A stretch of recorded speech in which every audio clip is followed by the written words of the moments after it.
Sementara itu, di tengah wabah COVID-19, Desa Adat Kubu Tambahan bersinergi dengan LPD setempat menyerahkan bantuan beras sebanyak 6 ton kepada ribuan warga Desa Adat Kubu Tambahan. Bantuan tersebut diserahkan secara bertahap kepada 7 banjar adat.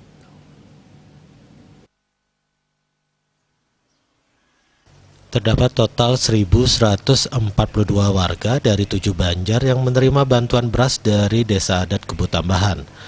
Hal ini merupakan bentuk perhatian kepada warga dan tanggung jawab desa adat, khususnya bagi mereka yang kurang mampu di tengah musibah pandemi COVID-19. Desa Adat Kubu Tambahan Jero Pasek Ketut Warkandea menjelaskan, Desa Adat Kubu Tambahan sudah melakukan berbagai upaya baik secara niskala maupun skala. Upaya niskala sudah dilakukan berupa pakelem beberapa waktu lalu. Sementara upaya skala berupa menyalurkan bantuan dan kegiatan pencegahan seperti imbauan dan penyemprotan disinfektan yang terus juga dilakukan. Kegiatan pembagian sembako tersebut turut dihadiri langsung oleh Wakil Bupati Buleleng Inyoman Sucidra yang ditandai dengan penyerahan bantuan secara simbolis kepada beberapa warga.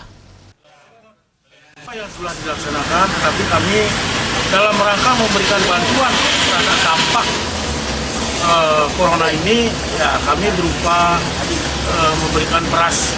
Itu diberikan kepada 1.142 KK, terdiri dari 7 banjar adat yang ada.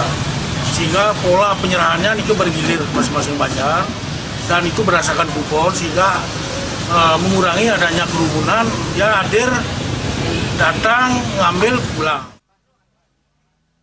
Selain peranan desa adat, Desa Dinas Kubu Tambahan juga berencana akan menyalurkan bantuan langsung tunai kepada ratusan warga lainnya yang bersumber dari dana desa sembari menunggu petunjuk dari pemerintah pusat. Bahkan langkah-langkah yang diambil Desa Adat dan OPD terkait juga mendapat apresiasi dari Wakil Bupati Buleleng Inyoman Sucidra. Sudah tentunya dengan penggunaan dana desa ini nantinya melalui BLT, setelah kita simulasikan itu mendapat 242 KK yang jumlahnya 600.000 per bulan kali 3 April, Mei, Juni, itu sesuai dengan Permendes. Tentu inisiatif dari Desa Adat yang memberikan bantuan berupa sembako ini patut diapresiasi karena mereka swadaya dari Desa Adat, kemudian dari LPD Desa Adat Tambahan yang bisa memberikan bantuan kepada masyarakat memang yang ada. Menghindari berkerumunnya masyarakat, pihak Desa Adat membagikan secara simbolis kepada masing-masing banjar adat. Banjar adat selanjutnya meneruskan kepada Krama Desa. Komang Yuda, Bali TV.